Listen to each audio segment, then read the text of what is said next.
Don't be fooled by her beauty, because what you're looking at is the most evil and cruel princess in all of anime. She's Ira von Tarantara, sole ruler of the kingdom of clapping. She wiped out her entire family just like my boy Itachi. The difference is she did it just to rule the world. All of her subjects are scared of her, so no one dares to stop her tyranny, but we all know how that usually ends up. Anyway, she's destroyed the lives of too many people, and to top it all off, she's also a supreme Sussy baka. Luckily, there's only one Chad that can save the world and alter the kingdom's destiny, who goes by the name Theo Gospel. Now here's the catch: Theo was supposed to be an evil bishop, but some poor Korean lad named Lee got reincarnated into this world after getting hit by truck-kun, and now he's taken over the life of Theo. So it's been a year since he landed in this brand new world, and Theo has quickly risen up the royal ranks to become Ira's most trusted advisor. Today he's trying to convince Ira to not destroy a rebellious Lord Belmort, since he knows if she does so, his and her life will be over soon enough, as he knows how this story plays out, because this world is a replica of a novel he used to love. Regardless, old man Belfort gets to live another day thanks to Theo trying to change the ending, and bro has something else up his sleeve. Turns out, Belfort's daughter Clara got captured by Theo's men the day before, allowing him to have the upper hand to make sure Belfort does not attempt any funny business while sentenced to life in captivity within the castle walls. But Theo might be a little sus, because as you can tell, it looks like Clara got some advanced invisible clothes, and don't think that attire is the norm in this kingdom. Nonetheless, Belfort's face go pale after seeing that Theo's trump card is his own daughter, causing Theo to chuckle inside, knowing that he's the real power behind every royal decision. Suddenly, Era claps her hands in applause of Theo, making him snap back to reality, but the clapping might be foreshadowing something in the very near future. Mere seconds later, a menacing aura surrounds the evil queen, and the first things out of her mouth is her asking Theo if his plan was to make Clara get rice cake destroyed by her father in front of everyone. Bro then takes a moment to really analyze what Ira just said, because me personally, I did not expect her to say that either, so she really do be an evil Sussy queen. Anyways, bro is left speechless and unable to fathom what Ira got in her head, because things escalated straight from 69 all the way to over 9,000 in just seconds. To make matters worse, she said it with so much confidence that everyone in the royal throne room heard her, causing all of them to instantly think of plans on how to overthrow her rule, because she ain't it, chief. Nonetheless, her eyes begin glowing red like a demon lord, so Theo facepalms, knowing he needs to be quick-witted or it's already game over today. As such, Theo activates simp mode and heads for the queen, claiming that he has another very humble plan for Clara instead of very suspect father-daughter activities. After sneaking some compliments here and there, he's able to convince Queen Ira to make Clara a maid of the palace instead of forcing her to grab some milk from a very unwanting Belfort, so it's all a win-win scenario. Now that he's saved both his life and Ira from the entire country rebelling against them, Clara sheds some tears in front of Theo and curses him for his entire life. But if I was her, I'd rather be a maid than drink a milkshake by her dad. Fast forward an hour later, we discover Theo still by Ira's side, but she informs him to cancel every scheduled plan for the rest of the day because she feels too tired after trying to end the entire family bloodline of a noble house. She then turns around and whispers to our boy that tonight she's going to reward him for his deeds and for always being by her side no matter what. Unfortunately for Theo though, it looks like he already knows what the reward will be, and he doesn't look too happy that the Sussy Fire Nation is about to invade his life once again. As the queen's most trusted advisor, we discover that bro gets the job of being the one that helps her out when she wants to freshen up by being a bath boy. To help her out, Theo gets summoned right in front of her, but she's totally exposed like Jack Doherty and lets him see the entirety of her twin statues of liberty, and let's just say she do be having some large G-yats. Bro then stares way too long when it's not like this is the first time he's ever seen those puppies before, so Ira blushes uncontrollably whilst his lightning rod gets ready to strike from down under. But the turntables turn when Theo is given his reward, which turns out to be just him being able to help clean with the queen. So it seems he doesn't get to use his banana tree. Unable to turn his lightning rod into a battering ram built for the queen, he just stands there and scrubs the targeted areas to leave Ira squeaky clean. After completing his lame mission, she flashes him a look and orders Theo it's time for phase 2 of the reward, where he must eat her vanilla ice cream cone on the spot. Theo sighs knowing that he doesn't get anything in return, and this isn't something he would call a reward because it's a one-way street, but he just nods and does as what the queen wants. So with the queen enjoying his reward, Theo is busy thinking to himself how much he hates her, and she's just lucky he hasn't finished his plan of taming every princess in this world to do his bidding, including her. Regardless, with Ira sounding like a broken record that continually repeats the same Sussy sounds over and over again, Theo gets visibly frustrated that he can't properly use his pepperoni to pork out on the queen. But since he wants to keep his head, Theo tries his best to always make sure she hits her climax of the mountain, but rest be assured, he's going to rule her world very soon. To do so, Theo plans to make Ira fall in love with his Sussy skills, even though he hasn't gotten to unleash his banana sword on her dumpy to deliver the finishing blow, but for now he can use his Spider-Man skills to full effectiveness. Nonetheless, Theo continues to accept his reward graciously, so he's able to make Ira succumb to defeat twice with the use of only his fingertips, so just imagine what Bro can do when he unleashes the real weapon he's been hiding. Now that Ira got defeated twice in a row by Theo, she happily tells him he can make his leave as she's going to finish cleaning up by herself. After drying up like dried mangoes, she calls a sleepy Theo to help her brush her hair so it looks like he's the one that's being tamed right now, because this isn't what a normal royal advisor would do for their queen. However, as he brushes her hair to her liking, Theo takes this prime opportunity to privately ask her for a favor and jokes on us. The favor has nothing to do with being a sussy baka. It's then revealed with Ira's fury that he tried to convince her to add another advisor, but she took it the wrong way, making it seem like Theo wants to quit being her only trusted advisor. Upon seeing her look like she's about to rip him a new one, he retracts everything he said, even though the only thing he asked for was an assistant because he can't handle everything she keeps asking him to do by himself. Now that it's clear she wants no one other than him by her side, Ira quickly drops a bomb on Theo and mentions how the royal expedition is returning tomorrow. Fast forward the next morning, Theo didn't have enough time to prepare for the expedition suddenly returning, so he tries his best to keep his composure, knowing full well that his life is on the line if things unexpectedly escalate. But much to his horror, the royal council gets interrupted by a female knight from the expedition who's still in full armor with battle axe in hand, so it looks like trouble has found its way in. Sure enough, the crimson-haired warrior swiftly sent one of the lords of the council to the afterlife with one simple slice without saying anything. After breaking rules of royal conduct without any care in the world, she removes her helmet, where we learn that she's Elda von Lioness, or should I say Elda von Batty, cousin to Ira and one of the princesses of the top noble houses.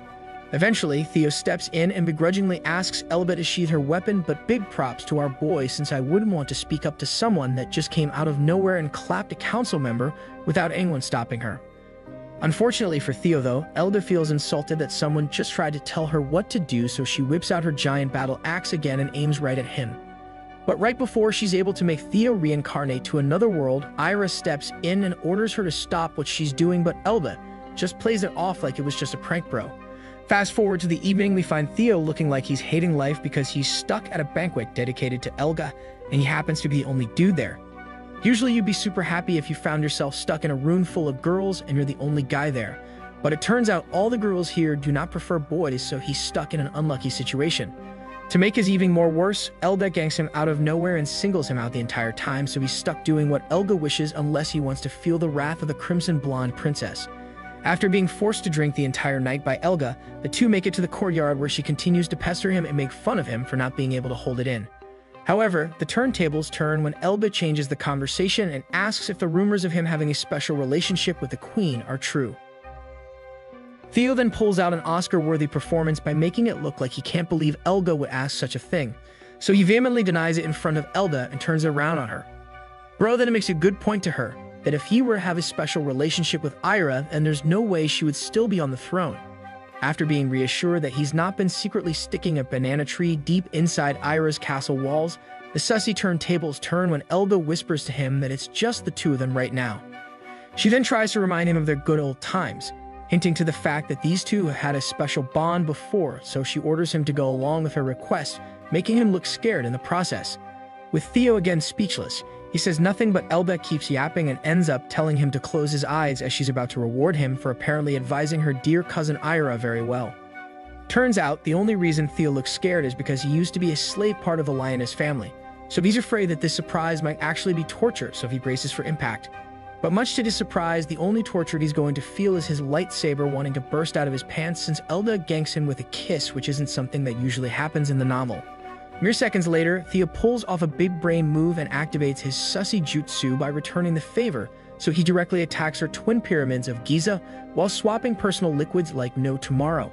However, things got too spicy for the princess of the lioness family, so she pulls back like how I like my pulled pork and stumbles upon her words, not expecting Theo to suddenly become a Chad out of nowhere. She then begins blushing profusely, so she has to look away to prevent Theo from seeing.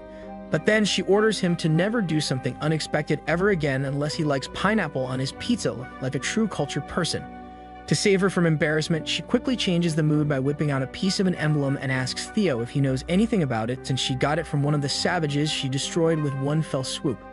After taking a closer look at it, he realizes that the emblem looks like very elaborate handiwork, but he can't really tell what it is since it's been damaged a lot, so he tells Elga he will try his best to find out what it really is. Fast forward to the middle of the night, Theo finds himself alone in his secret room within his quarters that contains a special scroll outlining everything that happens in the novel, since he wrote all down to make sure he doesn't forget. Funnily enough, after writing everything you remember on the scroll, he forgot all the details a few days later, so it's a godsend he didn't procrastinate, or else his fate would have been totally different. The next thing that's coming up in this timeline is the hero's appearance, but since he was able to stop Ira from being too tyrannical, he's altered the timeline. As such, he heads to bed trying to catch some Z's, but he knows full well that Theo is destined to get destroyed in the novel, so he's planning to make sure he can live as long as he can. The next morning, Bro gets awakened by Ira, who wants to bring him to go see the peasants in town, but he's totally frustrated because today is his day off, but she doesn't care at all. Nevertheless, Theo accompanies her to go visit a pub since she's heard rumors that a fairy works there, and since she's never seen one in person before, she's super excited to see what they are like.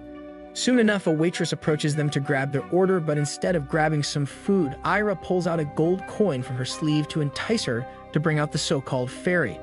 The waitress freaks out at the gold coin tip because that's equivalent to like 1 billion Robux, causing Theo to warn Ira to calm down because now everyone is looking at them wondering who they are. Eventually, the busy fairy comes out, who we discover happens to be the owner of the tavern, allowing Ira to finally get her fix of seeing a fairy face to face. However, as Ira happily plays around the existence of the fairy, owner shifts her gaze towards Theo and casually tells him that his mere presence is very bothersome due to his bloodline.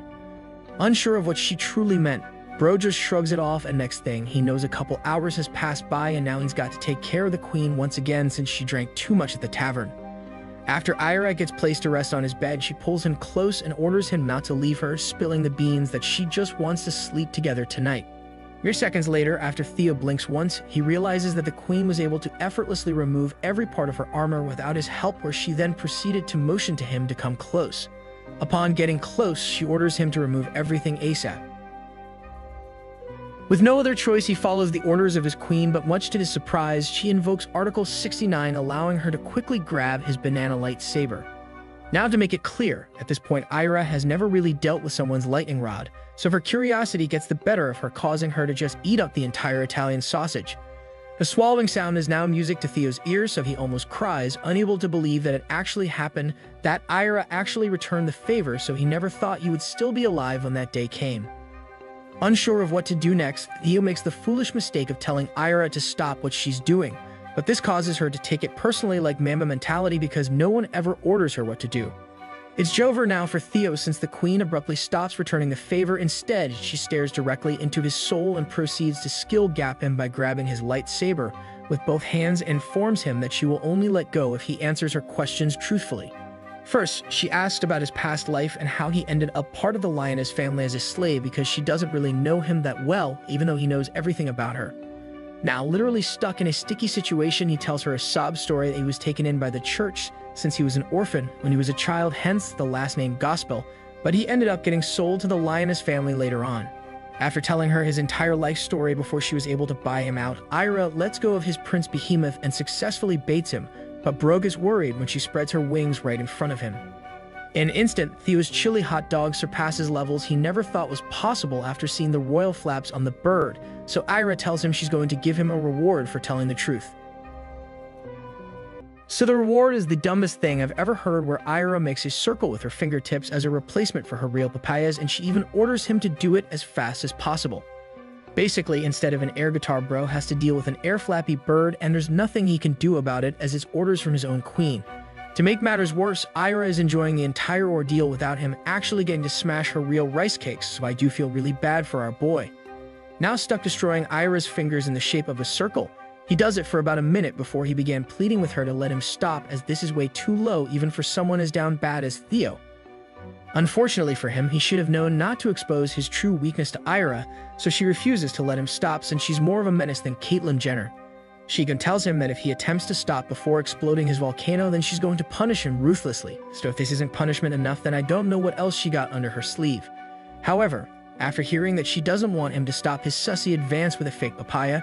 Bro somewhat gets excited, so it's basically Jover for this loser.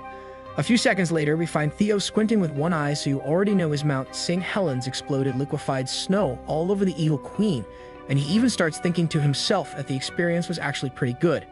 Now that we lost brother Theo to some extra weird Sussy Nation attack, Ira takes a moment to smell and look at the fresh vanilla milkshake her royal advisor gave her, as this is the first time she's ever experienced such a thing. She investigates even further, so she decides to recruit her taste buds to have a better understanding of what she's dealing with, but then she suddenly informs Theo there is nothing he can ever do that would make her punish him with death. So I guess Bro got that tasty vanilla protein Reese, because I couldn't even tell if that was Ira trying to be romantic. Anyways, now that Theo witnessed Ira use her taste buds to better connect with him, he takes this as a positive sign for him to finally ask her a simple request he's had on his mind for a very long time. As such, Bro takes a deep breath and proceeds to ask her if she would allow him to quit being by her side, as he doesn't want to be a royal advisor to the queen any longer. With the words directly coming out of his mouth, he makes a major mistake in asking such a treacherous question, which lands him straight into the back rooms of Roblox and into the darkest prison within the castle walls. He's even chained to the ground with a massive 200-pound concrete ball, so it's too bad Bro only got the brains when he got reincarnated here instead of real power. As he contemplates on what to do with his life, he gets ganked by a mysterious figure who's lurking in the shadows, but he can tell that the hidden person is a girl due to their bombastic figure. After walking into the light, we discover that the girl happens to be Elda, but she quickly begins to laugh at Theo, while showing off the very tippy top of her twin pyramids of Giza, signaling that the cells might be a little bit cold. She continues to laugh until she runs out of breath, unable to believe that the queen's most trusted advisor got left to fend for himself all of a sudden. But the Sussy Nation attacks Theo, making him not mind Elga laughing at him the entire time, since he's too busy being distracted by Elda's figure, as he can't help himself but stare under her plate skirts as she sloth squats. Luckily for him though, Elda actually came to his rescue, and since she's the oldest daughter of the lioness family, Elda granted her request to take him back home. With his plans of taming the queen now derailed, Theo looks super disappointed, since he felt like he was super close to being able to use his battering ram to destroy her city gates and not a fake one. Nevertheless, Elda tries to cheer him up, and while stuck inside the royal carriage, she asks him the truth about why Ira banished him, since rumors have been spreading that the reason he got kicked out is because he played too much Blox Fruits. After pestering Theo some more, he ends up spilling the beans and informs her that the real reason he got banished from the castle is because he tried to quit his job and Ira was not having any of it. Upon learning the real reason, Elda gets confused, since she knows her cousin, and there's no way she would jeopardize her relationship with her most trusted advisor over such a trivial thing. Unbeknownst to her though, Theo planned to get banished by Ira, as he knew Elda would come knocking, and he's planning to pull off some Game of Thrones style moves, and to do that he must visit House Lioness. Suddenly, the turntables turn, so Elda stands up and tells him that it's her turn to punish him now for disrespecting her bloodline. Unsure of what the punishment could be, Theo closes his eyes because Elda forces him to, but deep down, we all know he's hoping that she's going to transform into a Sussy baka instead of her actually penalizing him. Mere seconds later, Bro starts feeling a 5-finger discount near his banana tree, so just as he hoped, she transformed and became one with the Sussy Autobots. Soon enough, the author adds blush on Elda's face, so you know things are about to get serious, since she ends up moving her hands right on top of Theo's bulging Titanic, whilst telling him that this is going to be a special punishment. Although they expected her to do something along the lines of being a Sussy Becca, Theo didn't expect her to outright remove his diamond-plated pants while still on the journey home, since anyone can catch them at any time. But before Theo could say anything to stop Elda, she reassures him that they won't get caught because this is an exclusive royal carriage and no one will dare to peek inside unless told to. Honestly, I'm all for Theo to finally relieve his banana tree plantation after his weird encounters with the queen, since he basically deserves getting to tame the princess of House Lioness. Nonetheless, Elda goes crazy in this action scene to make sure Theo remembers the good old times, as it's revealed that the first time he experienced his Italian salami being wrapped with something else was with Elda back when he was still part of her family. Suddenly, something clicks inside Theo's head which activates his Sussy skills, causing him to take charge of the situation like a Chad, so he starts hearing Elda fight for air when he takes things up a notch. After seeing Theo in a different light, Elda pulls away looking like she just found out what makes her life exciting again, so she asks him what he's trying to do. Clearly, if she tries and starts Theo's Tesla in the middle of nowhere, he's going to use that charged-up Tesla to make sure she knows what's it like to ride electric using his advanced lightning rod. As such, Theo brings Elda close and whispers to her that whatever happens in a royal carriage stays in the royal carriage, so she better be ready for him to repay her favor. 2 seconds later, Thea rips apart her defensive armor, making her rocky mountains come flying out like very firm jello, so it looks like it's finally time for a real 1-versus-1 duel between the two. Now that her impressive bags of lactose-free milk are out in the open like the bald eagle, she looks Thea right in his eyes and asks him what the heck happened to him, because he's never been like this ever before, even back then. Turns out, Theo has been spending a lot of time paying attention to his math classes, since everything he's done up to this point have all been very calculated moves to make sure he survives as long as he can in this world. And since Elda is one of the highest-ranking nobles in the entire kingdom, he plans to tame every princess, as he's going to catch them all like Ash Ketchum. But first, he must succeed with his current target. It looks like it's easy enough though, as it looks like he got to buy an operator on round 1 whilst everyone else had a pistol, since Elda is the first person he ever got to really know in this world. Now the crazy part in all of this is that the Crimson Blonde Lioness continually emits a super loud battle cry as Theo ramps up his Sussy jutsu, but for some reason, no one can hear them even though this is the age before soundproofing. Regardless, Theo quickly amps up his advances, and before he gets to whip out his Beyblades, he tells Elga that she can tell him to stop his attack at any time, but all she does is look to the side, before telling him to keep on going. Now that he knows the road is clear to her paved city gates, he activates some more Wizard of Oz skills to make sure her affinity towards him have surpassed her limits, so there can no longer be any turning back if things get too heated. Eventually, he makes his way towards the large G-Yats in front of him and proceeds to slam the Dumpy into position, where he then combos his attack by telling Elga that even though he's stuck in the palace now, he will always be hers first and foremost no matter what happens. Elga then transforms into an Alice look-alike from Sword Art Online after she closes her eyes,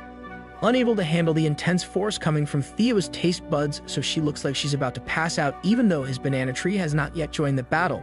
Nevertheless, Theo is able to make Elba cross the finish line once during their duel, so she's already stuck hook, line, and sinker, because she ends up asking him to please send his dark lightsaber her way. After asking him to show her how it's properly done, hearts begin appearing on her eyes, so it looks like it's finally time for Theo to actually get rewarded after a long-lasting battle of him unable to whip out the banana sword.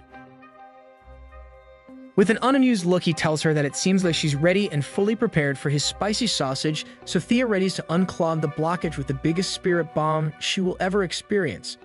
Bro even goes as far as to announce that his battering ram is about to enter her royal highness, but Elba tells him to hurry up since she ain't waiting till she turns into a grandma. So to appease the princess, Theo abides by her demands and quickly engages his rocket boosters, which instantly gets Elba's spaceship going, so all you can see and hear are all French love languages. After finally getting rewarded, Theo lets all hell loose, as it's been over a year since he's entered the promised land, but it looks like he's trying too hard to be like his idol, Dwayne "The Rock" Johnson. Now that he's cosplaying The Rock thanks to his banana tree going ham, he continues to raise the Sussy levels over 9,000 by grabbing Elda like she's some sort of royal handlebar. Nonetheless, Elda orders him to never stop due to how amazing rice cake smashing is, so she tries her best to make sure she doesn't pass out from the sheer gravitational force his siege equipment is causing on her royal spaceship. Luckily for her, Ro put all his points in stamina to max out his levels, so Thea looks at her and smiles while telling her to not worry because he's barely even started the invasion. As such, Theo activates his One Piece Gear 4th mode, allowing his special attack he nicknamed the Sussy Python to absolutely obliterate any foe it may come up against, and today, that rival happens to be none other than Princess Elga. It's show over now for the princess since he starts barraging her, with moves like the Gomu Gomu no Sussy Master, which causes her water levels to leak faster than a sinking submarine, so I hope the castle maids are ready to clean up. With Elva now looking like her life force got fully depleted by all the crazy moves, Theo actually takes the time to loudly announce he's going to change positions, as he's going to show her why he wants to be the Sussy King. After completing his worldly mid lane to solo top lane swap, hearts began encompassing not only Elga, but also the entire room, so it looks like it's her turn to get reincarnated into another world, brought to you by the Sus Kings. Eventually, an entire word wrap filled the screen, so basically you have to imagine Theo refilling the entirety of her unlimited free vanilla milkshake cup, and it came gushing out like the Fruit Gushers. Now that the two completed their amazing duel, Elga ends up looking like she got hit by an earthquake, while Theo looks like he doesn't have Gospel as his last name anymore. They then take a moment to recoup some of their lost energy, and after garnering the ability to move again, Elba turns back around and shyly asks our boy if there's a possibility of a second duel, as she would greatly appreciate it. Unfortunately for her though, the turntable turns due to Theo just looking at her without saying anything, almost trying too hard to look like he's playing hard to get, but in reality he's calculating all the possible futures if he goes for round 2.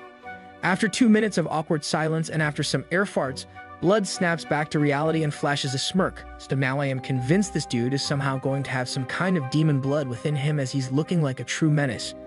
He then informs her that although the royal carriage is bound to stop very soon, she needs to make sure she can compose herself when the doors open, as it's time for a quick 1-versus-1 duel. Fast forward to their arrival at Castle Lioness. Elba gets greeted by her butler, looking like Alfred from Batman, and some maid with pretty large G-yats. But before the old man can even ask her how her journey back home was, Elba totally ignores the two and quickly rushes past them, while holding both ends of the badonkadonks in, as she doesn't want them to notice some mysterious leakage. Her eyes then disappear, so she makes an excuse to Mr. Alfred that she feels exhausted after the long trip, and I don't blame her since she got to experience firsthand the amazing Blue Eyes White Dragon. Anyways, with Elda rushing in and leaving our boy to fend for himself, the butler turns his attention to Theo, but he doesn't look even somewhat amused at his long-lost return. It's then revealed that it's been 3 years since the two last met after the Queen ended up buying him for no reason at all, but Alfred wants no small talk right now, so he swiftly does his job and shows him his guest room. He also informs him that before he forgets, his master, head of the Lioness family, wishes to see him, as it looks like he's got urgent business to discuss. After getting his belongings situated within his new room, he's forced to meet with the head of the family, but it looks like he's got something going on. Upon the door swinging open, Ro gets met with a purple-haired girl getting utterly destroyed. Even with the butler and Theo now in the room, he continues to clap the purple-haired girl endlessly as if she's an oasis and he's found the fountain of youth. Eventually, the girl collapses to the ground when the father of Elba sprouts his beans inside her garden, where he then orders her to leave the room as fast as possible without caring about her feelings. But since this girl is not his wife or even his girlfriend, all she can do is abide by his requests like a Nickelodeon star from back in the day, so she goes as he wishes. After grabbing her clothes from the corner of the room, we discover that Perpy happens to be a random maid of the castle, so she quickly runs off into the sunset, hoping for the Oilers to get past the first round. On her way out, she passes by our boy, who bows before her, but the two say nothing to each other, and I wouldn't either, but for some reason, Theo looks unfazed at all, so he might actually be part of the Sussy face clan. With the girl now gone, Theo steps forward and introduces himself, where we learn that Elba's father is the Marquis of Angmar, and his name happens to be Reinhardt, like the tank in Overwatch, and that's pretty funny because he does look like him. However, as Theo continues formally introducing himself, Reinhardt cuts him off mid-sentence and tells him to stop being so stuck up like the mean girls, and proceeds to tell him to sit down so they can go straight to business. Accepting his request to cut off the meaningless chit-chat, Theo drops the Nagasaki on him and informs him that by the power of the sole ruler of the kingdom, he's relieved all of his duties as royal inspector. Now shocked to his core, the fierce Reinhardt slams the table in front of him and tells him that it's impossible, as fury builds up within him, claiming that not even Ira has the power to do that unless she wants to invoke a rebellion against her. With the Duke now off his rails, Theo stands his ground and alerts him that he's just Ira's messenger, so please don't get it all in his pants. But regardless, bro ends up catching strays left and right from the Duke. His aura then begins to engulf him, and as he closes the gap and gets closer and closer like it's Theo's final destination, our boy doesn't dare attempt to blink, since his life force could instantly go to 0 at any second. Reinhardt then locks in the DPS role instead of tank, so it looks like it's Joe over for us, so Theo closes his eyes as it looks like he's about ready to go back to his real world. But right before the Duke could go Elden Ring on his head, Theo uses the voice from Dune and orders him to replace Sir Fargus to become the new Prime Minister of the kingdom, which totally confuses the Duke. So basically, Reinhardt got baited into thinking he got stripped of all his powers within the kingdom. But in actuality, he just got promoted to the second highest rank, right behind being the king or queen of the kingdom. It's then revealed that our boy is trying to be like Littlefinger, using the queen to advance his plans, as it was actually his idea to replace Sir Fargus, as he knows Reinhardt would be loyal and he can use him as an omen smoke if anything ever hits the fan. Theo closes the deal by informing him that both him and the queen will have a prolonged leave, so he wishes for him to protect the kingdom while they are gone, since apparently Ira will be entering the academy. After hearing that the queen plans to enter the academy, Reinhardt begins hysterically laughing to the point he almost passes out, so we now know where Elba got her crazy genes from, since he's unable to believe Ira would ever let someone educate her.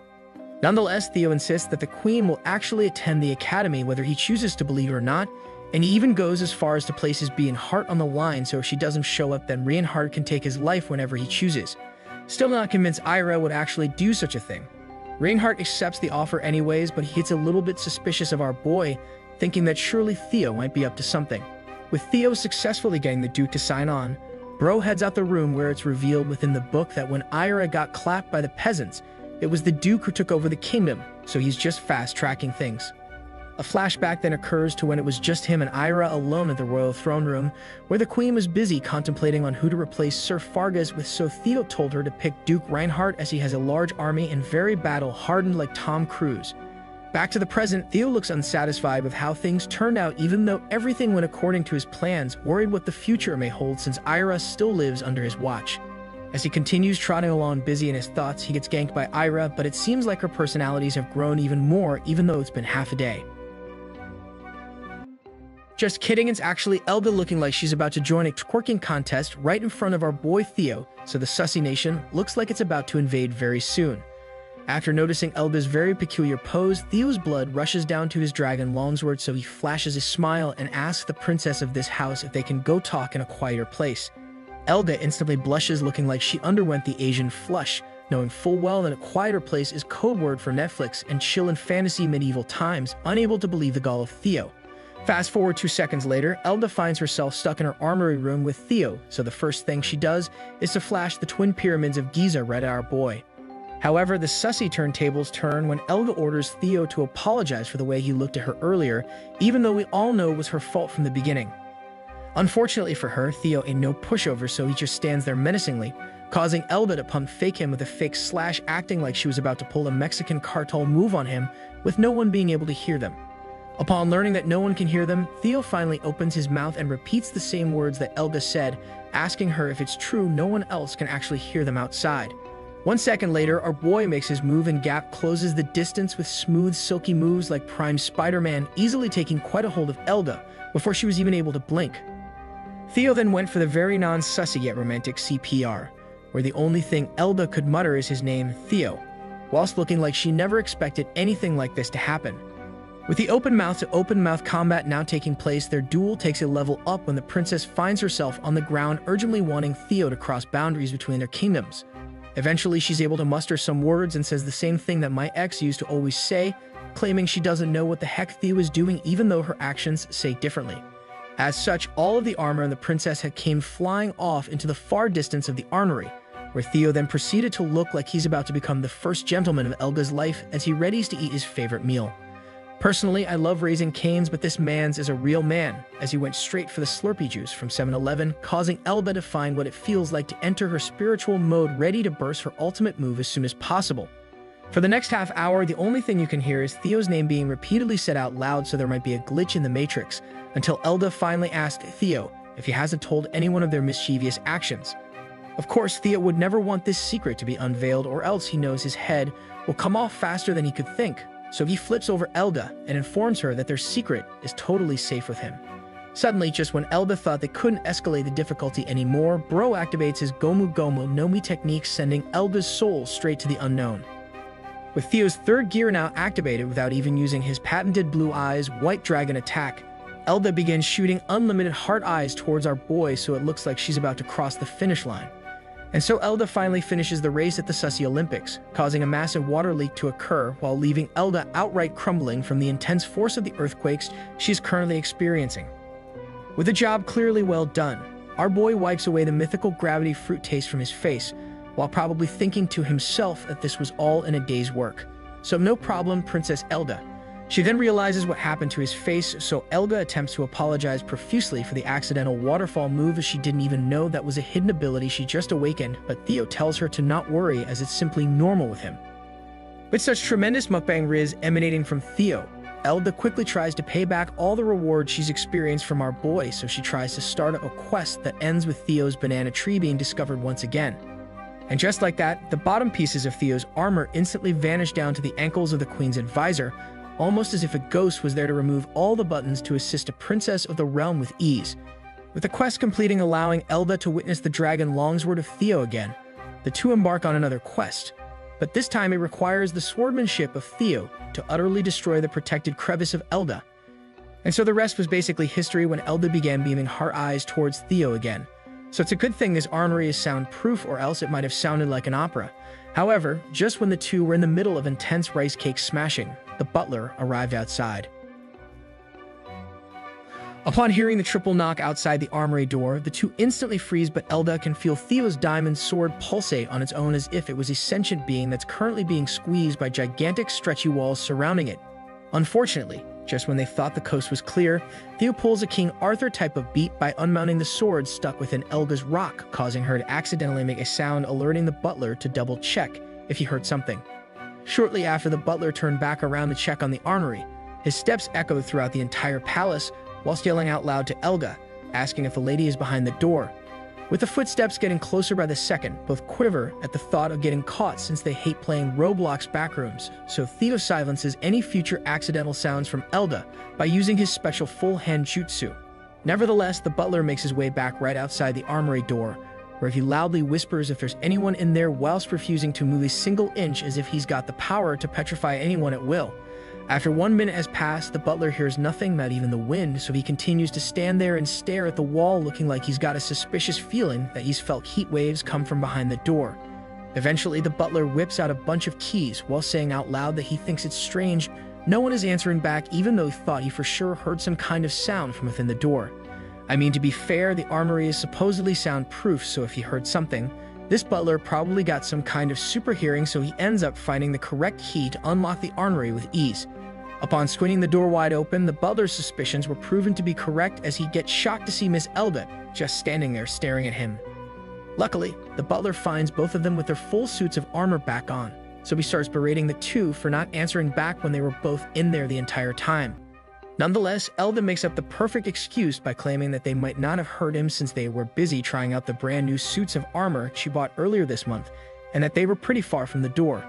With no power to further question the motives of the princess being secluded in a very sussy room with Theo, Bro just says he sees and pulls up his glasses and informs her that the Majesty, her queen, has arrived.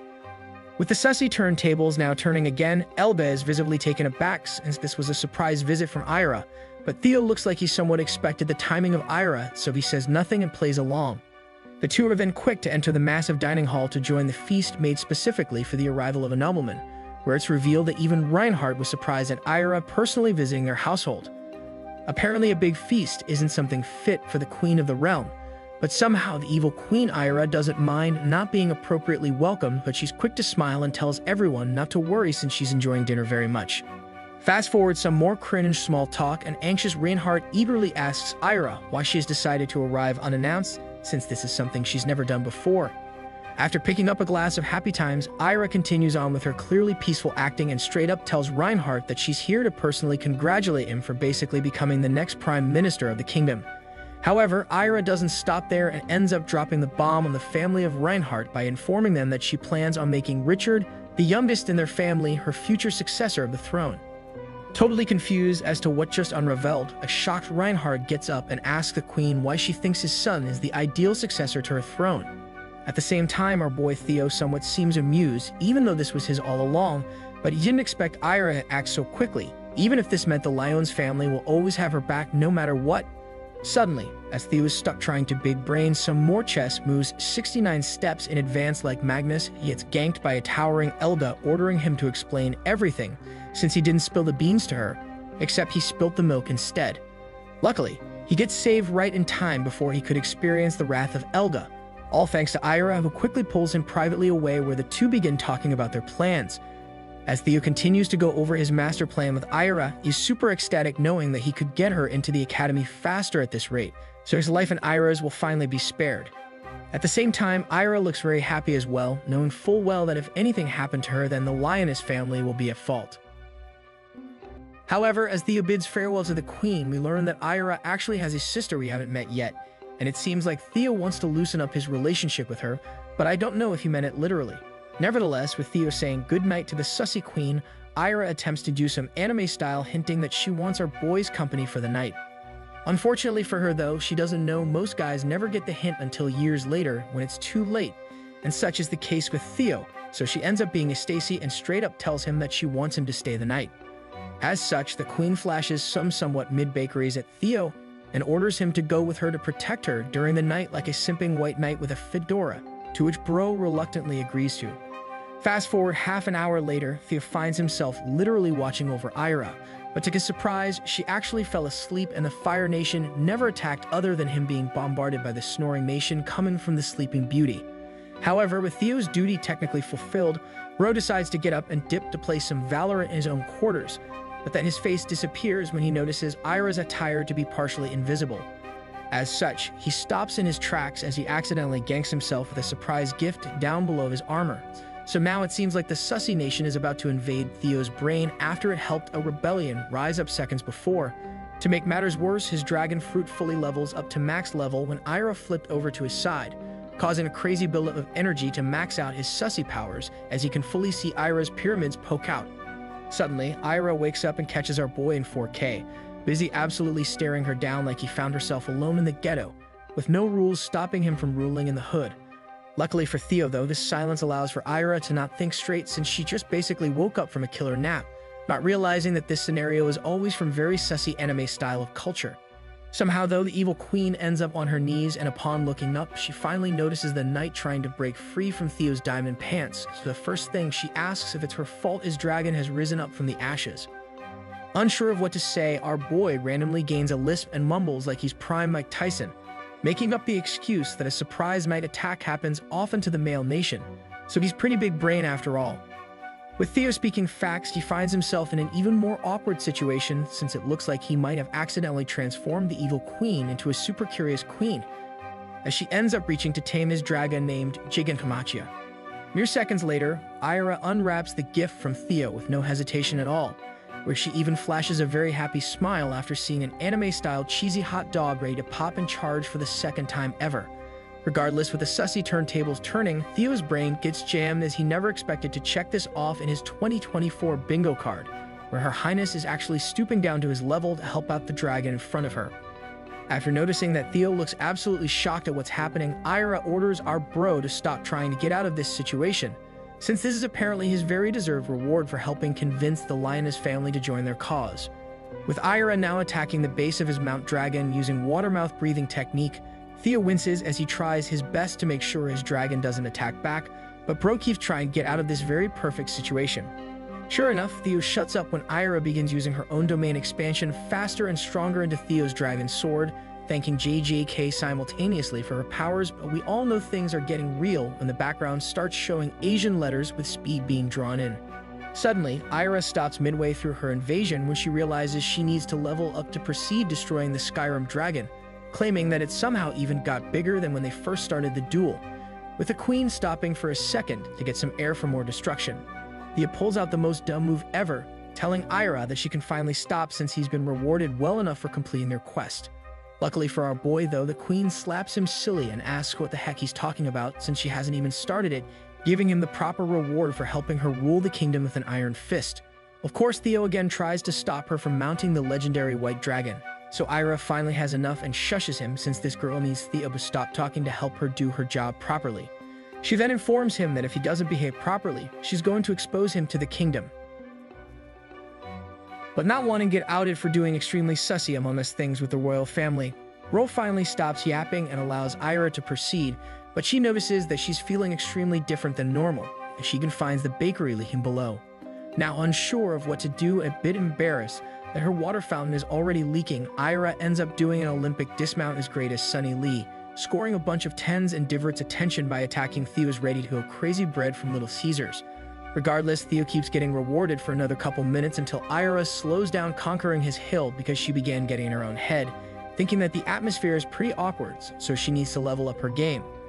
As such, Ira unleashes her most powerful attack to date, which she personally calls the no reaction but all-in jutsu, causing Mount Theo to finally erupt straight into the royal family's bloodline. After his milk lava finished flowing, Bro suddenly started freaking out since this was never something that was supposed to be part of the novel, so our boy apologized profusely for overstepping some boundaries. However, the usual talkative Ira doesn't say anything. Instead, she stares into Theo's soul and proceeds to not break eye contact while finishing the cup of reincarnated milk that was personally gifted to her. At this point, Theo finally let loose and decided to say YOLO, so he ends up deciding to reward the queen after all that she's given him. So this time, it's his turn to show her some appreciation that she never got from her own father. Nevertheless, Theo goes my hero on Aira, pulling out his skills he learned from the academy thanks to his homies Mineta and Denki, paving the way for all the wannabe Sussy heroes out there. Eventually, Theo's masterful craftsmanship rivals the great master swordsmith Hotaru from Demon Slayer, allowing him to once again show Aira what's it like to enter and experience the Sussy dimension as he skillfully sends her flying to the climax of the mountain. Nonetheless, Aira almost passes out during their 1-versus-1 duel, even though our boy hasn't even brought out his Charmander to go out and play, so we all know she's having a great time, especially if Hard Eyes come into play. Suddenly, as Theo was about to get up and leave the queen some space after she starfished for a while without moving, she shocks our boy by grabbing onto his sleeve and tells him he can finally bring out his dragon to enter the queen's private residence. Now, unable to believe his luck because he never thought he would ever live to see this day, he freezes for a minute until Aira urges him to hurry up and reassures him that it's totally fine and it's not like she's gonna end his life tomorrow. And so Theo finally mans up and goes for the three-pointer, but as soon as he lined up to shoot, he stops his legendary dragon right at the gates of Queen Aira and refuses to break open the gates for the first time ever. Of course, Aira gets super frustrated that this dude can't even do his job properly after she's done all the foundation work to get Rice Cake destroyed. But Theo tells her that he can't do it because there's too many eyes here and this isn't the royal palace. Scared for his life as he doesn't want to get caught, especially at Elga's place, Bro tells the queen to wait another day, to which she reluctantly agrees to since they both are coming back home tomorrow. Regardless, Theo excuses himself when she refused to take his hand to get back up, only for him to walk away looking like he did this dumb boy act as part of his master plan to survive this world. Fast forward the next morning, both Aira and Theo got up early to make their journey back home, but only Reinhardt and the servants went to bid farewell to the two with Elga nowhere to be found. As such, Reinhardt attempts to stall for a few more minutes in hopes that his daughter would properly say goodbye to the queen, but she still doesn't show up, so it looks like Reinhardt is going to give a big beating to someone right after Aira leaves. Meanwhile, an expressionless Theo looks on, busy calculating the next move to ensure his survival percentage is stuck at 100%, but mumbles to himself how easy it was to get the unstoppable Reinhardt to become a puppy overnight. Nonetheless, the two depart House Lioness together, with Theo once again amused that Aira is changing much faster than expected since she's even willing to explore outside the city by herself, and on top of that, on horseback without a carriage. Anyways, without a moment to waste, the two find themselves arriving at Eric Castle to take a break due to the blistering heat, just an hour shy away from the royal palace. However, shortly after getting through the castle gates, they hear screams near the market where an orc is found busy clapping some royal guards with ease. With all the commotion surrounding the orc, the two make their way to the front, but Theo is a little bit surprised that the reason why the orc is all riled up is because he wants rights, even though this one is dumber than the island boys. Regardless, the townsfolk can only watch on as Gogor, the orc, continues to take out a guard one after the other, whilst calling all humans weak, so he's basically the reverse Armin from Attack on Titan before he became a Titan. Suddenly, some life force from one of the gourds gets slapped onto Aira's face and spills onto her robe, but much to our boy's surprise, she doesn't even care and acts like she isn't some kind of bratty queen.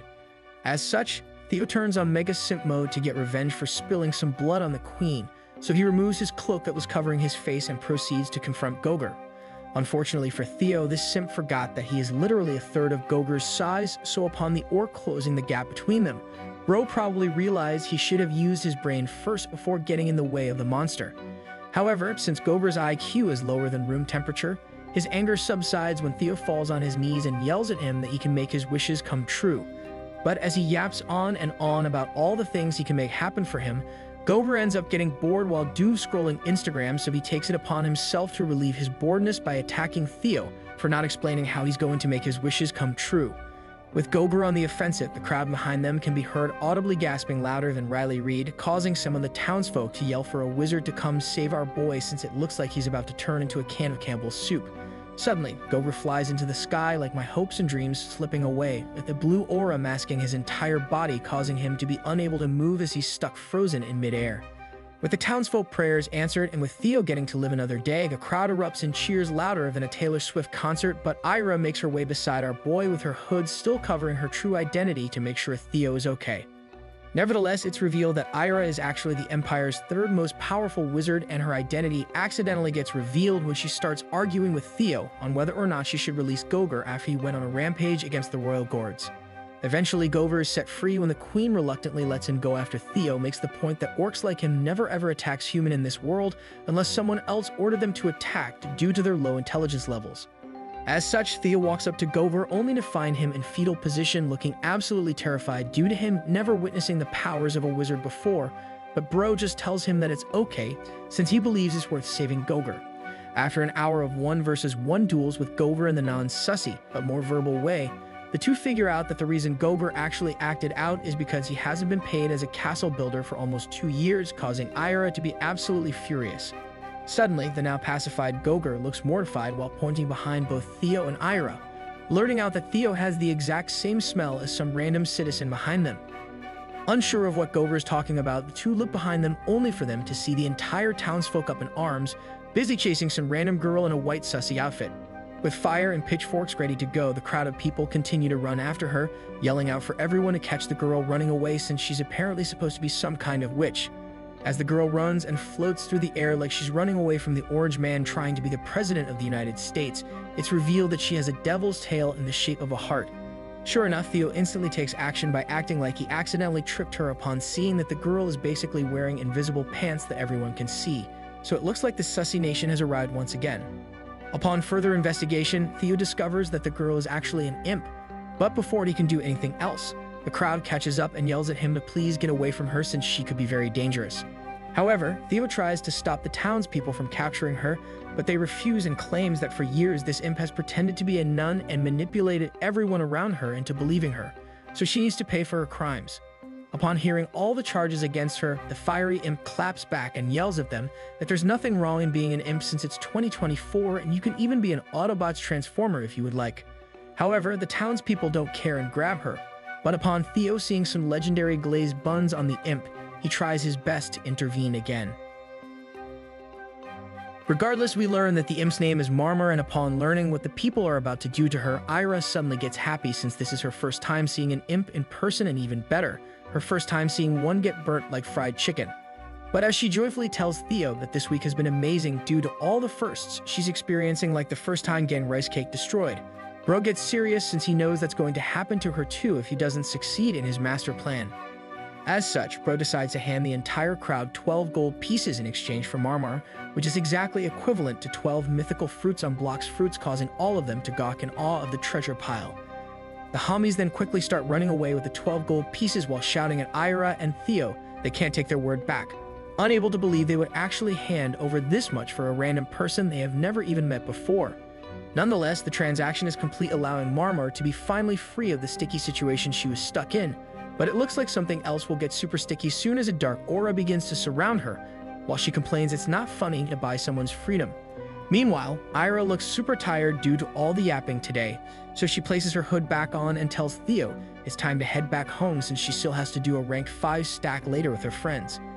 Theo then instructs Marmor to follow them to a carriage, so she gets suspicious of the two, but upon hearing Theo call Ira her name out loud, Marmor begins to sweat profusely as she pieces everything together, finally realizing this could be the Queen of the Kingdom. Upon arriving within the castle walls, Marmor freaks out when her suspicions that this is the real Ira she's always heard rumors about were proven to be correct, so now she's scared she's actually meeting a real witch that can turn her into a wand anytime. But as she continually paces around the room, totally freaked out, Theo sighs and orders her to simmer down like my Korean fried chicken, telling her to not worry since Her Majesty doesn't need a wand to conjure up spells.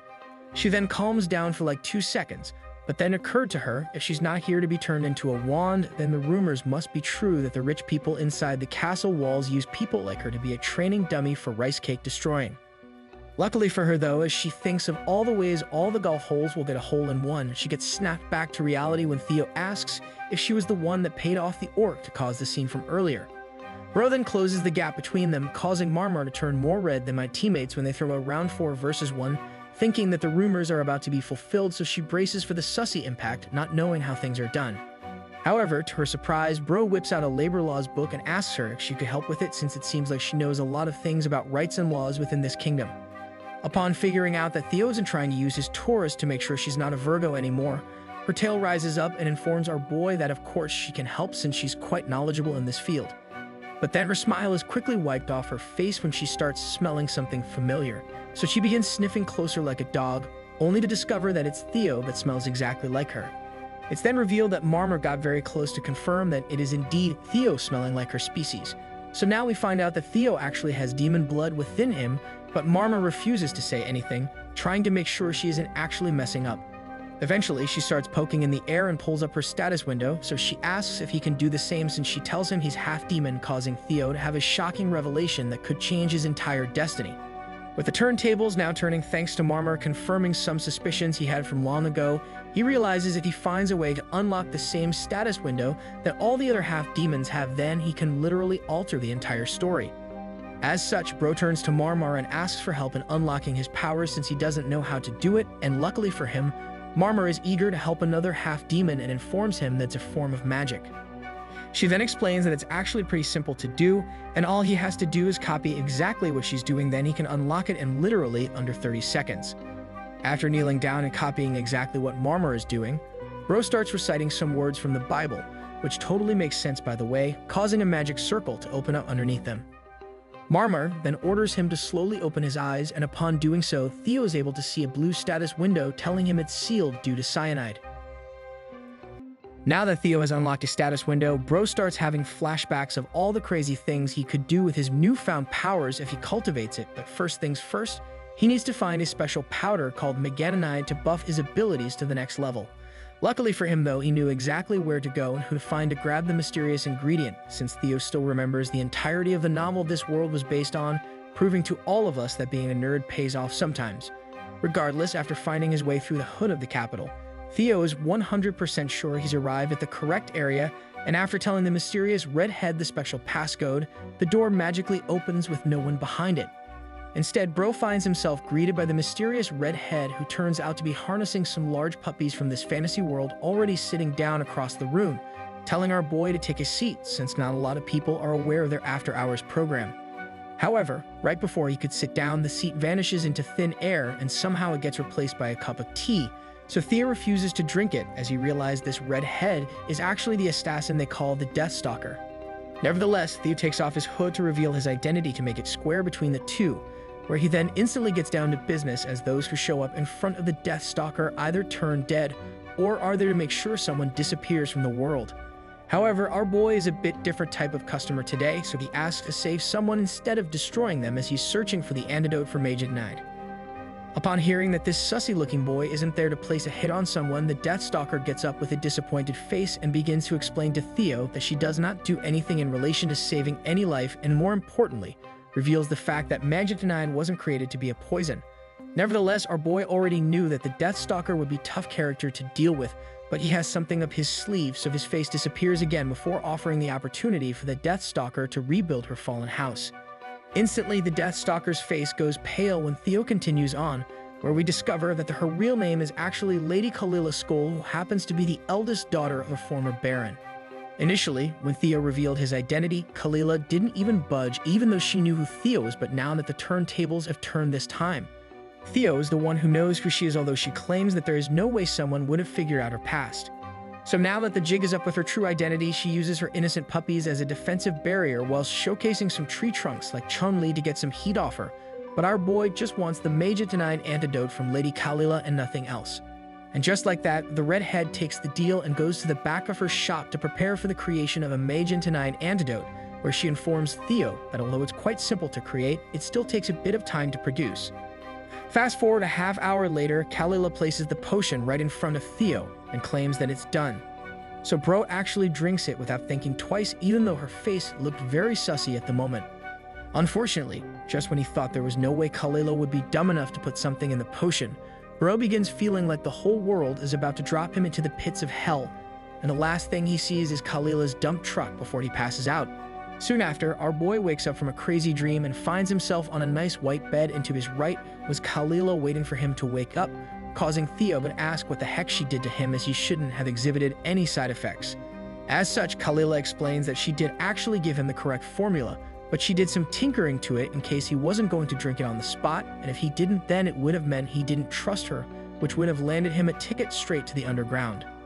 So now that she knows Bro fully trusted her the entire time, Kalila transformed into Lady Sussy by turning most of her armor invisible right in front of Theo, where she then tells him that this is his reward for trusting the legendary Deathstalker that has sent over 1,000 life forces to zero.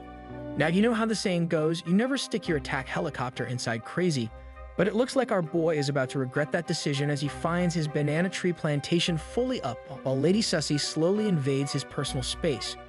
Bro then continues to say nothing as he watches Kalila place her hands on his legendary Blue Eyes White Dragon, so I guess the Sussy Nation already successfully invaded his brain. Regardless, a few seconds after his behemoth was unleashed back into this cultured world, his dragon fruit awakened, causing Kalila to force Theo into a very awkward yet fulfilling position on his big back where his face disappears yet again, signaling the start of a rice cake duel.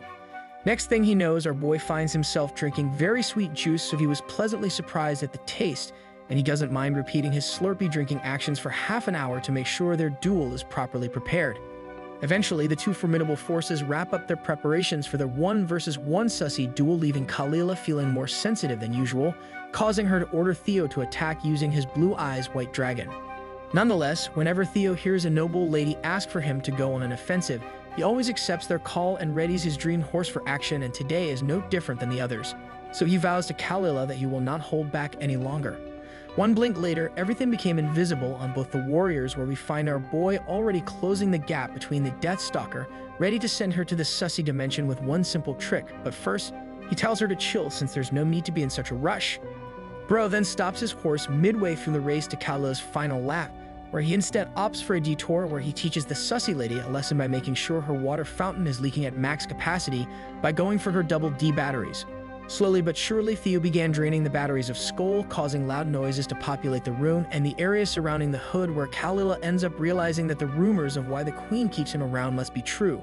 However, Theo says nothing throughout the entire ordeal, until he finally piped up after witnessing the Deathstalker give the look of utter defeat. So upon seeing the golden face, he instantly thrashes his opponent onto the nearby bed, ready for his dragon behemoth to come out for phase 2. With Theo's prey now stuck in a position they never expected to be in, Bro begins advising her to not talk about the queen in his presence whilst he readies his captain of a horse to go galloping into the fresh vineyard in front of him. Mere seconds later, our previous thumbnails appeared, so you guys already know we never clickbait around here as we always stay true to our roots, so make sure to subscribe. Anyways, with Theo's and Kalila's 1-versus-1 duel now underway, the only thing Lady Sussy could do is hold on for her dear life, as she never expected the Sussy Inquisition to take over her entire world, especially coming from some dude that looks like he ain't him. So now, unable to use most of her breathing techniques in the wake of a monstrous banana tree destroying everything in its way, Bro ends up snatching her arm like a cop and proceeds to level up his attacks even more. With our boy still only using less than 50% of his abilities to make sure he can keep his opponent alive long enough, he keeps on trucking like truck-kun until he inevitably learns from Kalila that him being half-demon means that his Sussy powers are way stronger than any normal human. However, just when Kalila thought a mere compliment like calling our boy special would do her good, she ends up making a major mistake as Theo brings her closer to him, just so he can whisper to her that he would never gonna give you up, never gonna let you down. But before he's able to mutter the words, never gonna run around and desert you, he pushes past his 50% power limit straight to 69% power, causing a major boon to Kalila's treasure cove below. Turns out, a major boon was like two nucleons at the speed of light perfectly colliding against each other. Thus, Lady Sussy was able to experience something only a few women in the world were able to, and that's reaching the climax of the mountain 10 times in 1 second. Eventually, Kalila actually passes out and enters the true Sussy Baka dimension, as both her mind and body connection were separated with a single special Z move of a draconian dose spammer. But our boy just sat there with a faceless expression like a true menace. Regardless, after 5 seconds of watching to make sure he didn't accidentally send Kalila's life force straight to zero, the potion activated within him thanks to the rice cake duel, allowing for the magical status window to pop up again. But upon further investigation of the status window about him, he reads the fine print that informs him that he's the last remaining survivor of his fallen house, and surprisingly, his last name actually belongs to the former Demon King Angmar. With the revelation that his bloodline belongs to the Demon King, he freaks out and starts brainstorming how this could have happened, as something he must have done most likely changed the outcome of the story he now currently lives in.